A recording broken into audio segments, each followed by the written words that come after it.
तर आजचा व्लॉग थोडासा स्पेशल असणार आहे, कारण आलेली आहे मी माझ्या माहेरी आणि मस्त दिवसाची सुरुवात झाली आहे युगसोबत. युगला आता सगळं बोललेलं समजायला लागलं आहे आणि तो आता रांगायला देखील लागला आहे आणि पकडून पकडून उभं देखील राहायला लागला आहे. त्यामुळे ॲक्टिव्हिटी लहान मुलांच्या बघायला खरंच खूप जास्त भारी वाटतं.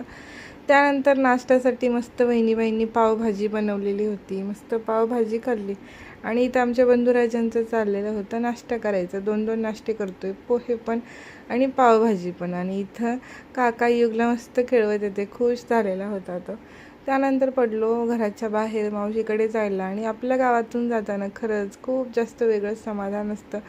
इथं आपण लहानाची मोठं झालेलं असतो, त्यामुळे एक वेगळीच फिलिंग असते इथं आल्यानंतर. मला तर खूप जास्त भारी वाटतं.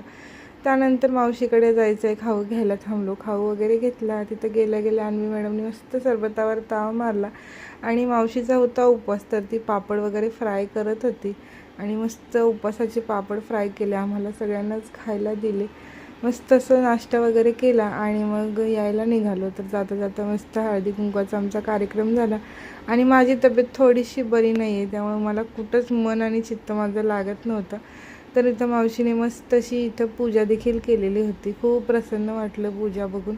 त्यानंतर बहिणी मस्त असं जेवण बनवलेलं होतं, जेवण केलं आणि मस्त आता आराम करणार आहे मी. चला बाय.